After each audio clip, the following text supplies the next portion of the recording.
asalaamaaleykum wa rahmatulahi taala wa barakaatu. ñu ngi nuyu ñëpp di sant di bëgg di am kontaante ci bis bu màgg bii nga xam ne bisu jëmbat garab la.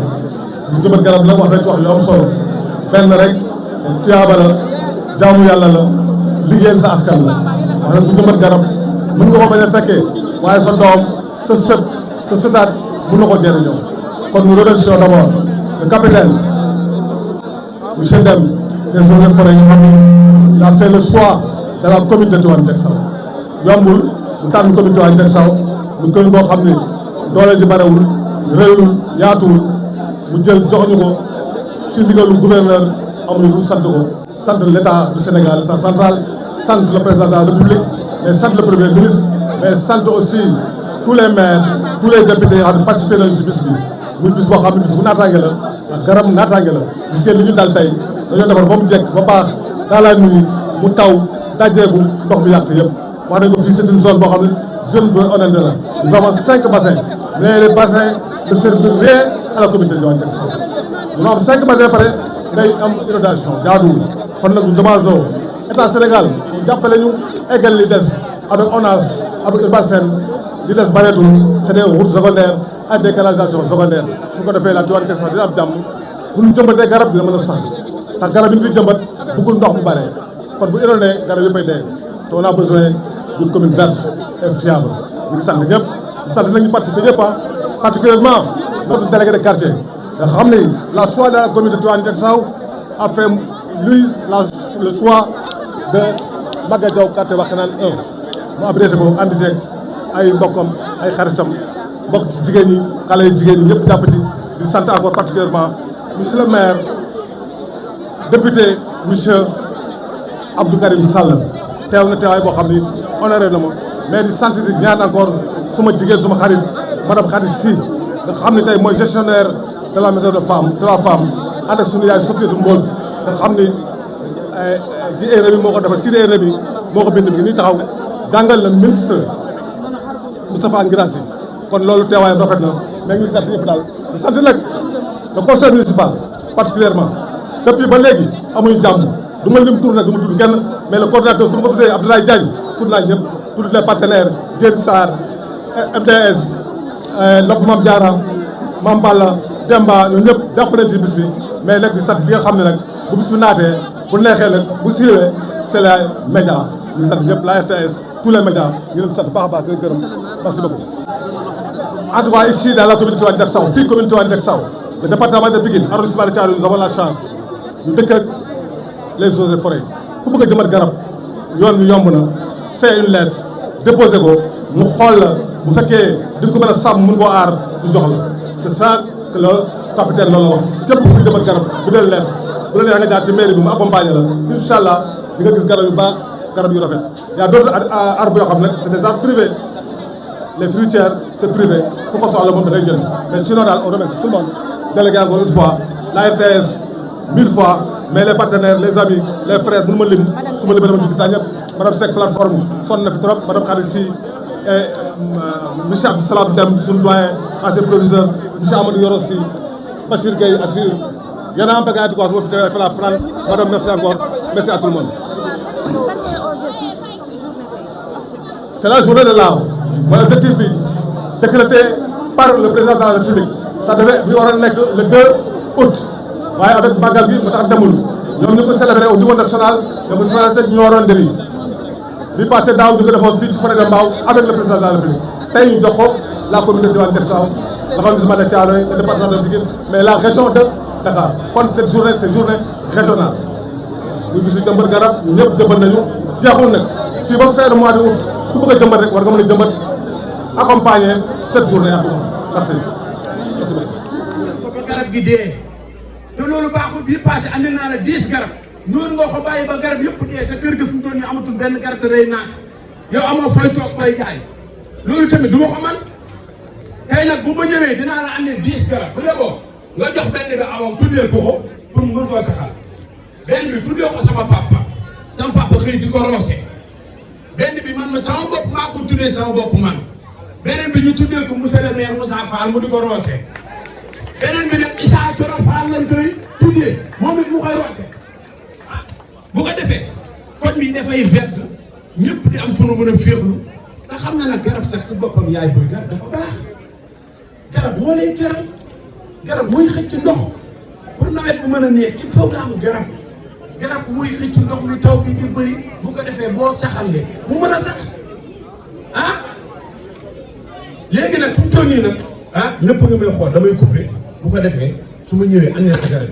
bi nuyu naa leen waa Diamaguène maa ngi leen di nuyu yéen ñëpp maa ngi nuyu ñëpp ku ci nekk sa tur ak ci sa sant di nuyu nag waa Eaux et Forêts ndax yéen liggéey bi ngeen di liggéey bu am solo la li ngeen di liggéey bu ama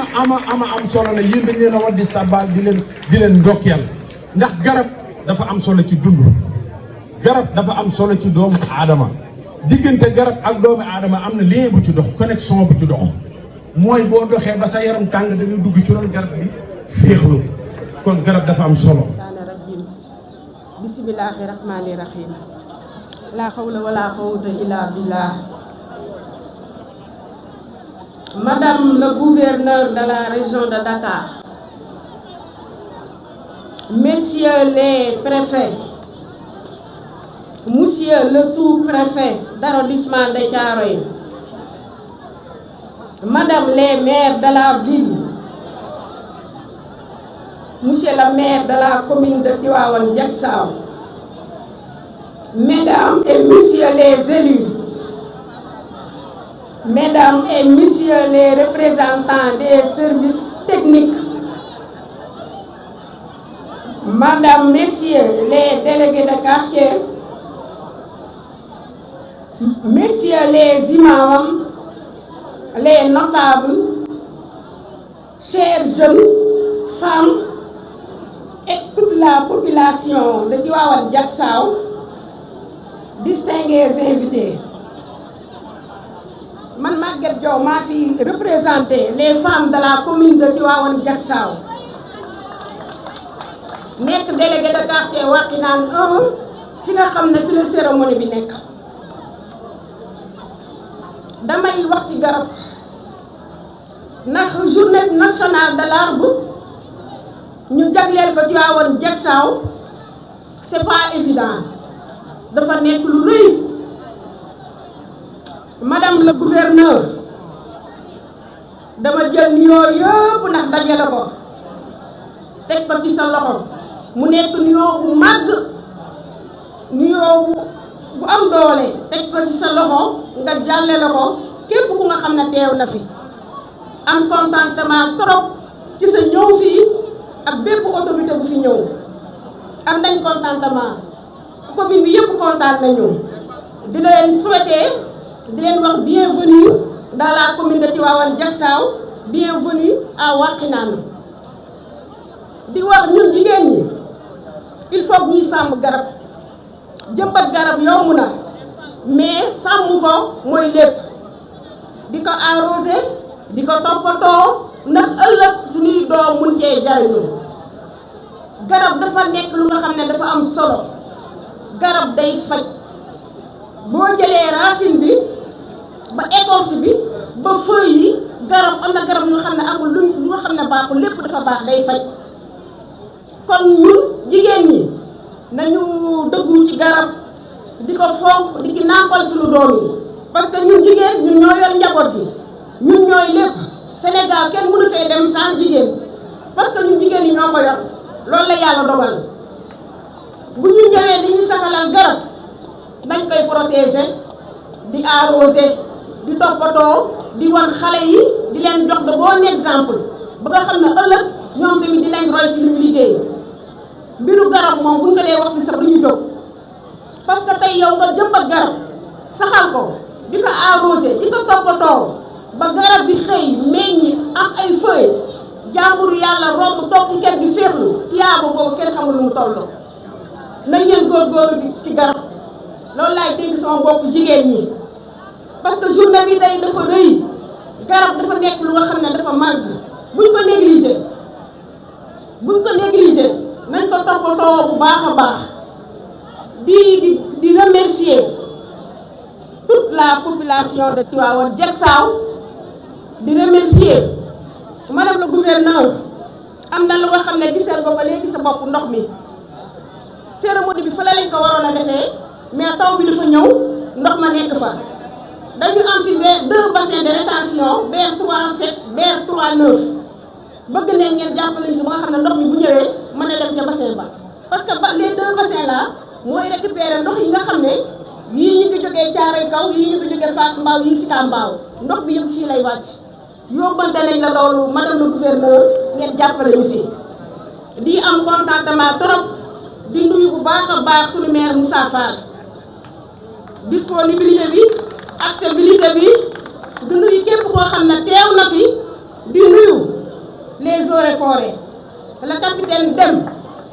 gërëm nañ leen sant nañ leen capitaine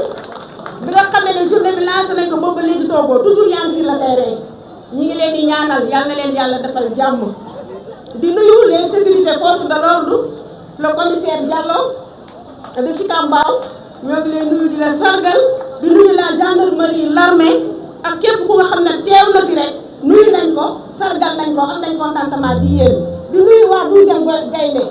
vraiment seen déplacement bi dafa rëy ci ñun ñi ngi ñaan képp koo xam ne ñëw na fi yàlla na fi jóge ci jàmm ñibbi ci jàmm di wax vive le Sénégal vive la commune Tivaouane Diacksao vive Wakhinane une commune verte les quartiers verts Sénégal jëm kanam merci beaucoup.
Wow, wow.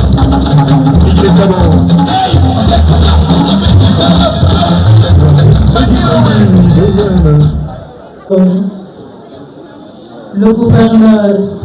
de la région de Dakar, le préfet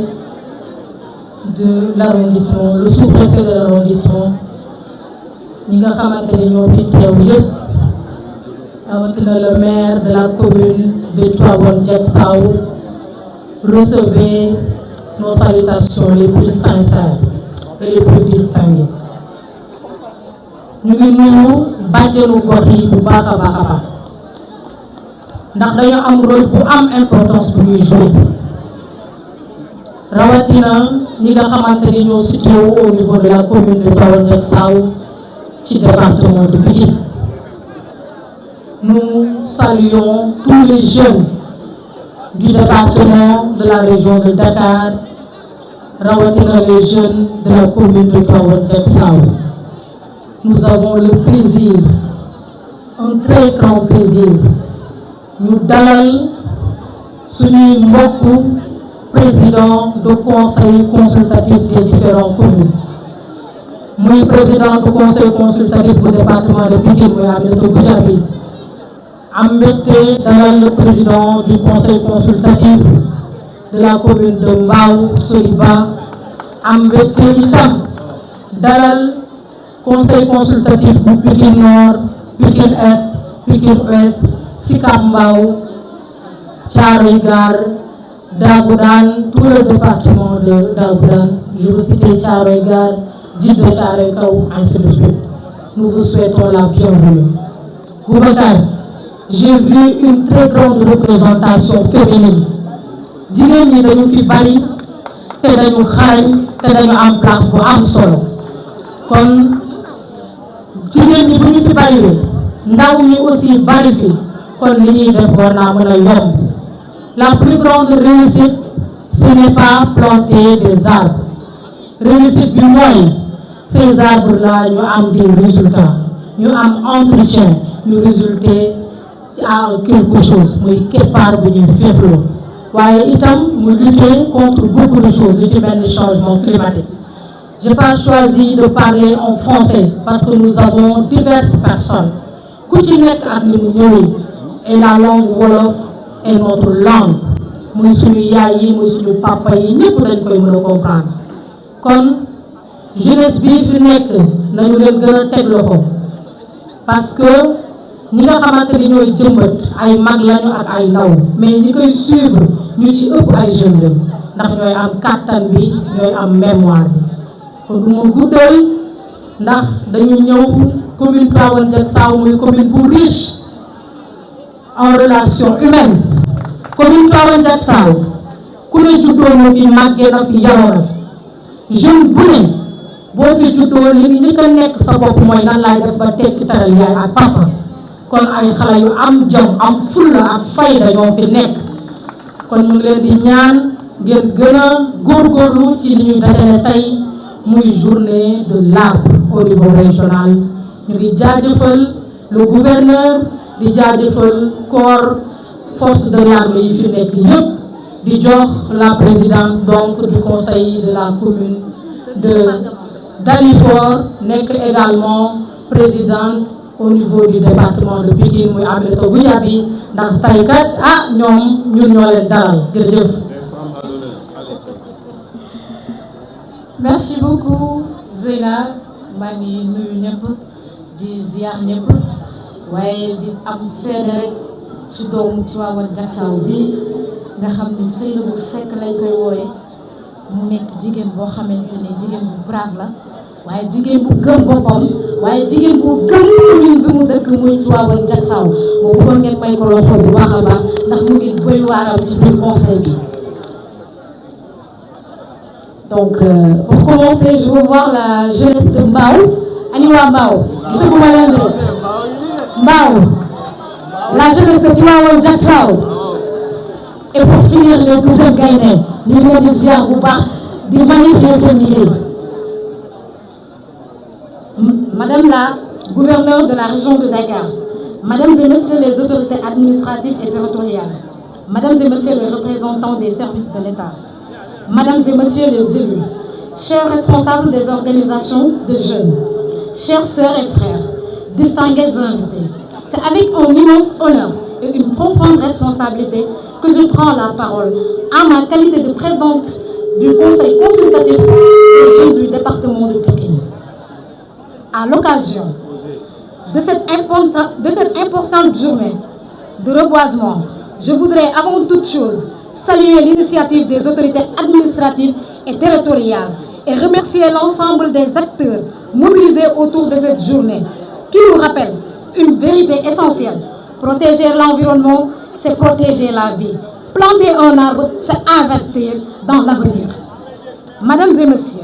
le reboisement ne doit pas être considéré comme une simple activité symbolique inscrite dans notre calendrier. Il constitue une exigence écologique, économique et citoyenne. Mesdames et messieurs, le reboisement ne doit pas être considéré comme une simple activité.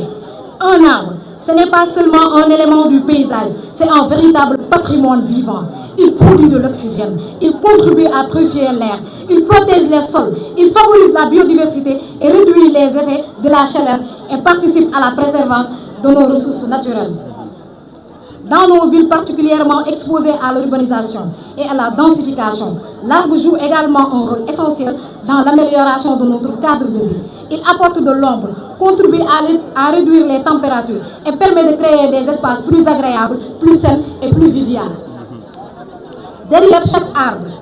que nous plantons aujourd'hui, il y a donc une promesse, celle d'un environnement meilleur pour les générations futures. Chers jeunes, si nous sommes réunis aujourd'hui, c'est aussi parce que la question environnementale est indissociable de la question de jeunesse. La jeunesse ne peut pas être uniquement considérée comme la génération qui héritera les conséquences du changement climatique. Elle doit être cette génération qui agit pour la prévenir. Nous devons passer du constat à l'action, de la civilisation à l'engagement, des discours au comportement responsable. La jeunesse doit être au premier rang des initiatives de reboisement, de protection d'espaces verts, de lutte contre les dépôts sauvages, de préservation des ressources naturelles et de sensibilisation des populations. dama ni ñun ndaw ñi ñoo war a mën a nekk le socle bi nga xam ne moo war a participer di meññ di jëmmal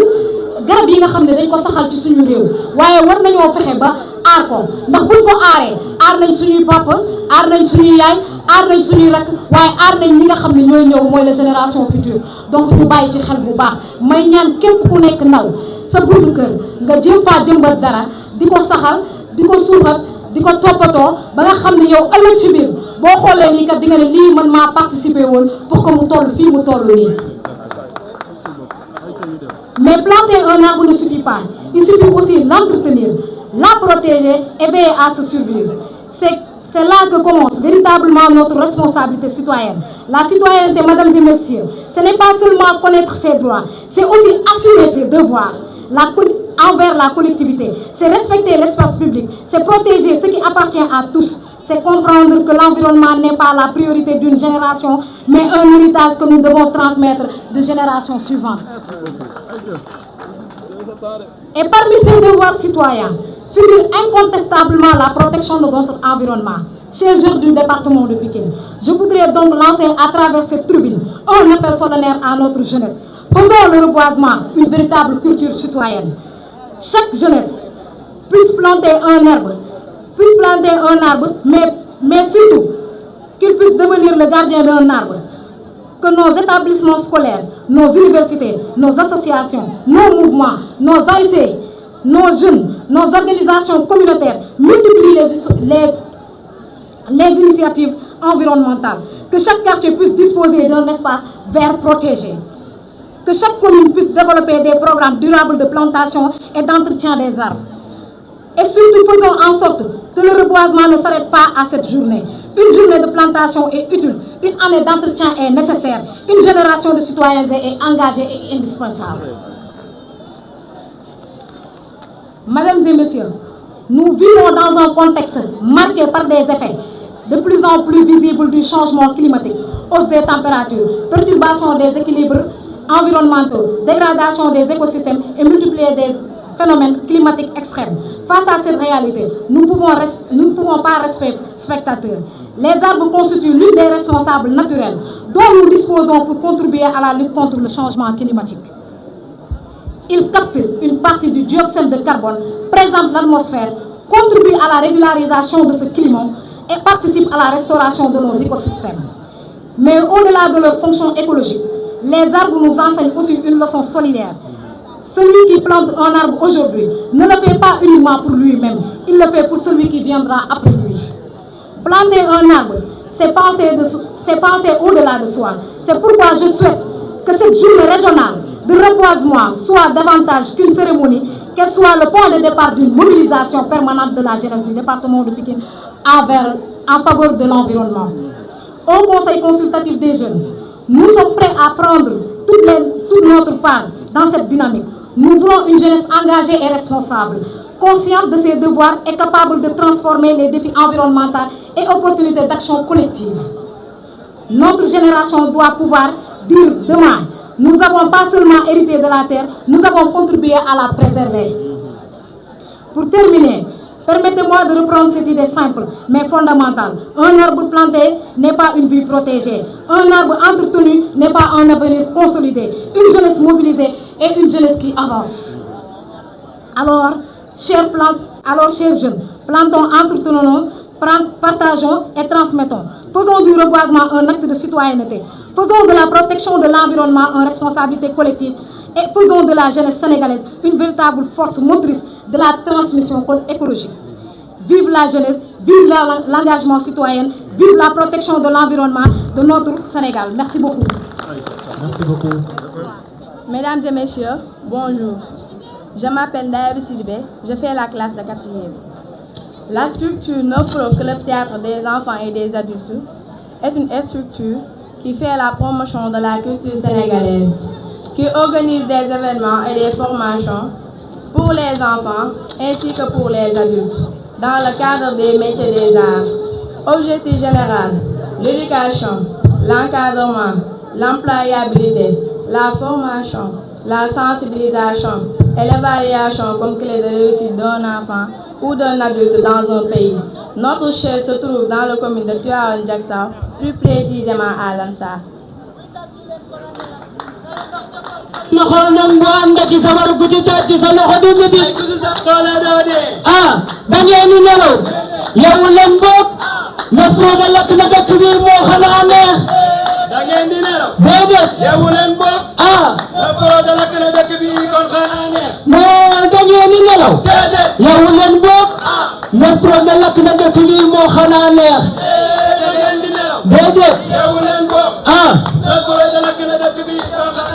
Mani jàppante war nañu mani jàppante war nañu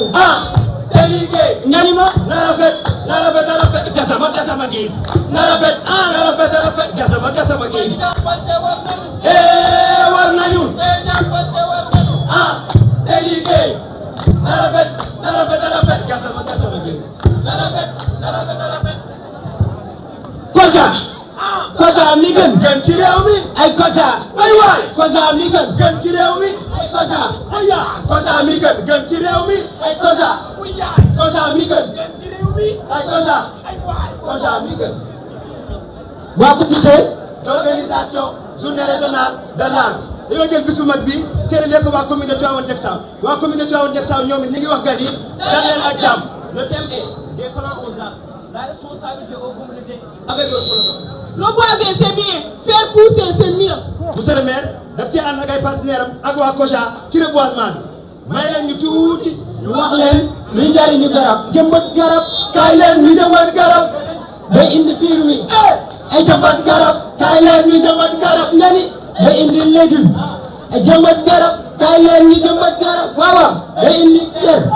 ay jëmbat garab kaay leen ñu jëmbat garab nga ni day indi fiir jëmbat garab kaay leen ñu jëmbat garab waaw day indi fiir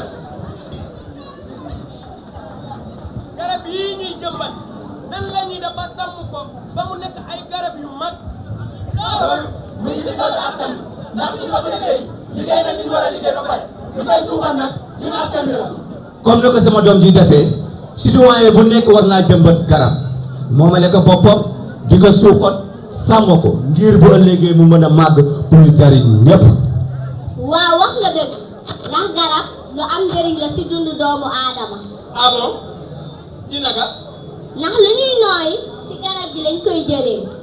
te lu ñuy nokki garab gi da ciy jariñoo. lu ñuy nokki naka la ci garab gi di jariñoo. suñu nokki moom la garab gi di jël ànd seeg naaj bi ak ndox mi loolu mooy jaxasoo mu jub lu ñuy wax glucose. glucose mën nañoo wax lan mooy glucose. glucose genre suukar la buy tax garab gi di nooy di màgg di meññ ak ay meññeef bu mun ci doon. ah macha allah sama doom ndax gone kat wax la lu ma xamul woon kon nag yaakaar naa ni sama doom ji wax ñun ñëpp a ko déggaloo war nañoo gën a mën a saxal ay garab ndax garab kat lu am njëriñ la ci dundu jox doomu aadama. Plantons des arbres pour préserver notre environnement et construire une commune plus verte sous les générations futures. Cet arbre planté est un engagement en faveur de la nature, du climat et de notre qualité de vie. Planter un arbre aujourd'hui, c'est protéger une vie demain. Commune de Tivaouane Diacksao, une commune d'une muraille verte, propre et éclairée.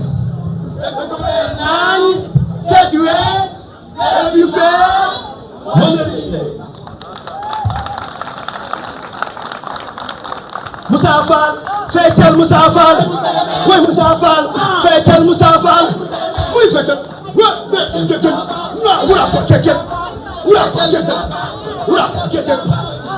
Moussa Fall feetal Moussa Fall Moussa Fall feetal Moussa Fall ñëwal transport ñu faram fàccee leen lu fi jot a liggéey 2022 ba fi ñu toll nii. ci wàllum développement. monsieur le maire def na ci commune bi lu ëpp 300 lampadaires. ba kenn la dematul leer na nañ kenn li baxatul li tiit.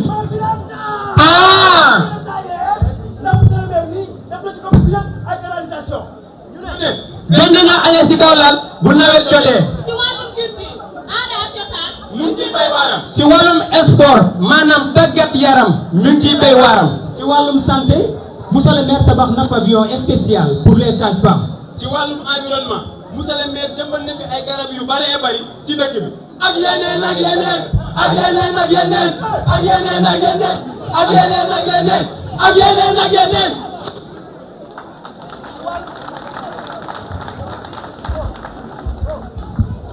ci wàllum éducation maanaam jàng meeg jàngale mi. monsieur le maire tabax na ay classes ci école élémentaire yi ci mel ni. école monsieur Alioune Gueye. école monsieur Mbaye Diouf. monsieur le maire yamul ci loolu yokku na fourniture élèves yi ñu koy joxe ci école élémentaire yi ci école privée yi ba ci daara yi. jël lu ëpp 300 étudiants jox leen ay bourses ba noppi di leen suivre. yëpp monsieur le maire liggéey mu ngi nekk sous contrôle des conseils municipaux de commune de Tivaouane Diacksao. conseils municipaux yi ñoom it ay jàmbaar lañ. monsieur le maire Moussa Fall liggéey bi yëpp su koy def c'est pour le meilleur et le développement de la commune de Tivaouane Diacksao. waa commune bi ñooñu ñu sant waa commune bi ci seen liggéey. plateforme des femmes de Pikine. jigéen ay waay jigéen yi gën dem ci réew mi moo jigéen wuy yaay jigéen yi gën jigéen ay waay jigéen yi gën sage-femme yi moo jigéen ay waay jigéen yi gën chef de quartier yi jigéen ndeysaan jigéen yi gën officiel yi moo jigéen ay waay jigéen yi gën yaay booy yi moo jigéen ah jigéen yi gën. Le Tivaouane Diacksao remercie tous ses partenaires qui ont contribué pour la réussite de cet événement. Nous nous engageons pour le développement de notre pays à travers le théâtre. Nous espérons que le message a été bien transmis. C'est des 9 pros que le théâtre, des adultes et des enfants. Yes, yes, yes! Nos pros que le théâtre des enfants et des adultes vous remercie. Nagok bisit D'accord, Bina. gerte ma jënd nagok bi ñaar ñu liggéey sunu réew mi naan D'accord, Bina. D'accord, Bina. gis gi nañ D'accord, Bina. gis gi nañ ñu liggéey suñu réew mi naan Nagok Bina. Nagok Bina. Nagok Bina. ñu liggéey suñu réew mi naan na gox bi leer na gox bi set na gox bi naat ñu liggéey suñu réew mi naat.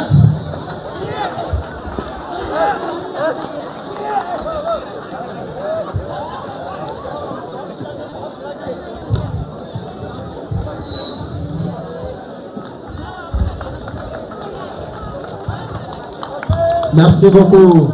maa ngi leen di nuyu yéen ñëpp leen wax ni que mbégte rek laay am quoi instant bi waru moon wax sax sama grand yi wax nañ sama papa yi wax nañ man fii nii laa màggee terrain bi laa footballé fii laa dëkk sama papa fii la dëkk suñu yaay fii lañ dëkk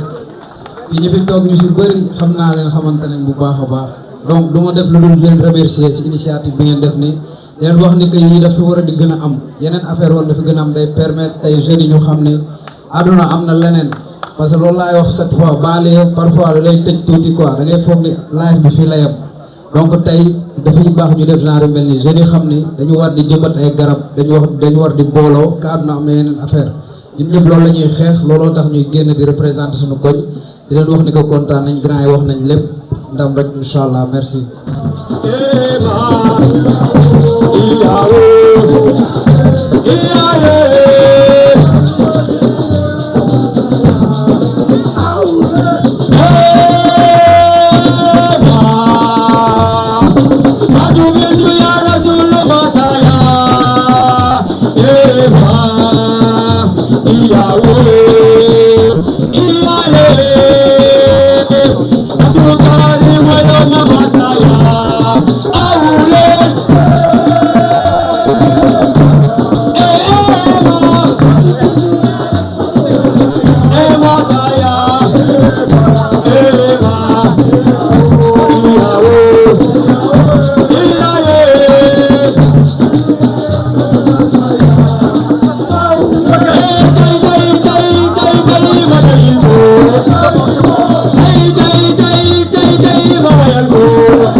pour fêter journée de l'Arbre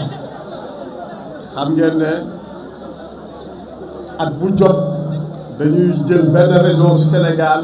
ñu fête ko tey région Nioro la mais en même temps région bu ne day organiser journée de l'Arbre ñu am mbégte lool nag ci Tivaouane Peulh Tivaouane Diacksao ni ñu accueillir ak ni ñu organiser journée bi ñu wax ne ñu ngi fii ci région de Dakar man maa ngi tudd lieutenant-colonel Ismaïla Niang jiite diwaan Eaux et Forêts ci Dakar donc région de Dakar bu ñu koy wax ñu ko doon tuddee la presqu'île du Cap-Vert presqu'île du Cap-Vert nag bu ñu koy wax mooy fa nga xam ne dafa naatoon bëri verdure wante nga xam ne maîtriser wuñu ko tax na ba tey foo ne dëkk nag dina am infrastructure ay jumtukaay yu mu àndal lu si mel ni tëli lu si mel ni poste de santé lu si mel ni hôpital lu si mel ni terre yi ak yooyu yëpp yuy ànd ak dëkkuwaay moo tax ba àll bi pousse bu baax a baax kon tey région de Dakar àll bi daf fee wàññeeku bu baax a baax te loolu boo xoolee ñi nga xam ne ñooy saytu si wàllu dëkkuwaay les urbanistes ñoom nee nañu fa nga xam ne dëkkuwaay ba garab bëriwu fa ndax tali yi dañoo yokku ndax yoon yi dañoo yokku ndax parking yi dañoo yokku ndax kër yi dañoo yokku foofu tàngoor dina fa yokku ñaari degré bu fukki degré ak ñaar xam ngeen ne loolu métti na trop si wàllu climat te loolu def naa ne Sénégal bi yëpp lu ngi koy dund tàngoor bi ñuy dund Dakar des fois mu gën a tàng que biir réew mi loolu li ko waral dëkkuwaay bi ak ñàkk àll bi nga xam ne moo fi am loolu si la may fàttali presqu'île du Cap-Vert dafa bokk suñu woon zone écogéographique des Niayes bu ñuy wax les Niayes c'est les sols les plus riches je ne dis pas au Sénégal je ne dis pas en Afrique mais c'est les sols les plus riches au monde donc c'est une zone de production te si gannaaw ñi nga xam ne ñooy xeltu si wàllu climat ñu ngi doon wax ne jaww ji ni muy yàqoo bu ñu si jógul en 2100 île yu si ne ak presque île yu bëri yu mel ni Dakar dinañu disparaître donc ñu war a xam ne ñun ñi fi nekk suñu responsabilité dafa engagé wu parce que Dakar suñu maam yi bu ñu koy jox dëkk bu naat la woon dëkk bu am teraanga dëkk bu féex dëkk bu am koom ñun ñu ñëw di puus di dëkk ba nar ko xañ suñuy sët ak suñuy sëtaat loolu war na interpeller bépp citoyen sénégalais pour que ñu xeex te xeex boobu nag jëmbat garab doyul toppatoo ko protéger ko suuxal ko dafay am solo te loolu bu kenn yaakaar ne sa morom dina ko def garaawul loolu mooy suñu problème Sénégal jëmbat nañu garaawul suma morom yi dinañ ko toppatoo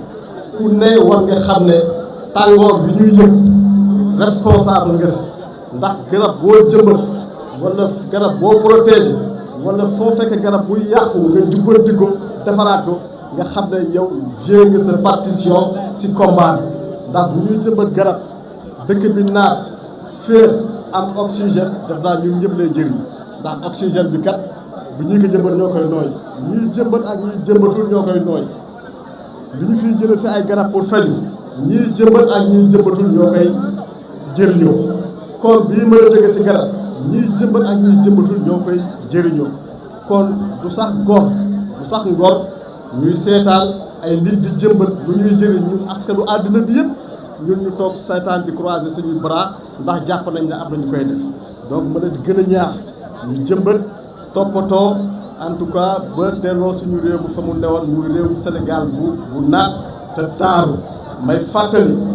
dañoo war a am événement bu ñuy wax les Jeux olympiques de la jeunesse ndaw àddina bi yëpp nar a daje suñu capitale Dakar suñu réew Dakar donc ku wax gan xam nañ ne ñun ñuy tàkkatal pays de la teranga la ku wax teranga di nga teeru gan di nga teral gan te gan ba nga koy teral di nga ko teeru ki ngay teeru nag li muy gis ak lu muy nettali kenn mënu ko aaye donc ñu war a def lépp ba setal suñu réew setal suñu mbedd yi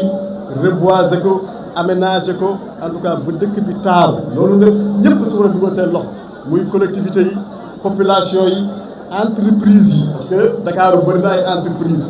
am na lu benn kilifa ministère de l'environnement doon wax RSE plus maanaam entreprise bu ne jël benn mbedd wala benn rond-point aménagé ko defar ko bu mu taaru jàkkaar naa ne loolu ñëpp bu ñu ko defee ku ne def ko ak collectivité yi mu concerné réew mi dina taaru ñu mën a fêter journée de l'arbre si jàmm mais aussi ñu mën a teeru suñu gan yi si Jeux olympiques de la jeunesse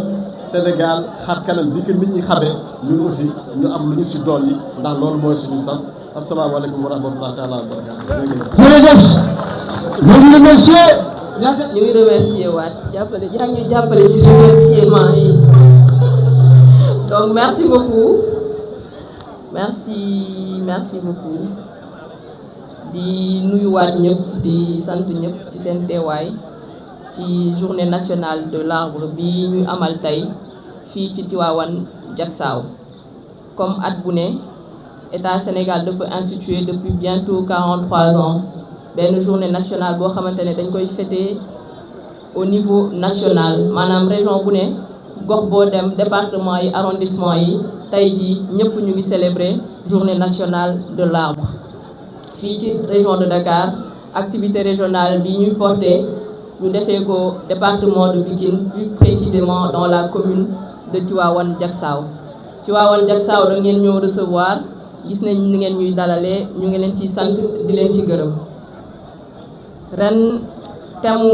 journée bi mu ngi tudd des plants aux arbres la responsabilité aux communautés maanaam garab bi ba muy nekk lu tuuti ba buy màgg responsabilité bi communauté bi ñun ñëpp ñoo ko bokk c'est l'affaire de tous et pour loolu je pense que discours yi fi jot a jàll yëpp que muy monsieur le maire mu nekk madame le délégué wala waa conseil consultatif des jeunes yi fi toogoon sànq de même que troupe théâtrale bi ñu fi am message yëpp boo leen boolewee dafay wane rek ni ki garab dafa am solo ci suñu dundin mais garab yi pour que ñu mën a màgg pour ñu mën a amal ñu njëriñ il faut que ku ci nekk mu def ci loxoom looloo waral tey bés bi ñu jagleel ko garab pour mu doon une journée de sensibilisation pour que les plus grands nos anciens qui sont là qui ont eu la chance de voir de connaître le pays autrement parce que yaakaar naa ni couvert végétal bi chaque fois dañ koy wax di ko fàttali couvert végétal bi de plus en plus dafay gën di wàññeeku mais loolu dara waral ko dul action wu nit ñi mooy tax couvert bi di wàññeeku et pourtant couvert végétal bi daf ñoo amal njëriñ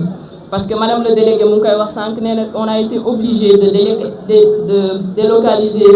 la cérémonie parce que fi ñu ko naroon def initialement dafa taa ndax taw bi ñu amoon démb ci guddi loolu garab yi tamit am nañ ci wàll parce que tey jii nii su fekkoon ni suñu gox-goxaan yi en plus de d'autres yeneen mesures yi amoon na ay garab dina doon mën a contribuer à atténuer effet yi nga xamante ne ñu ngi koy dund te di leen ci massawu bu baax donc vraiment di leen remercier di leen jaajëfal di leen yóbbante di leen gën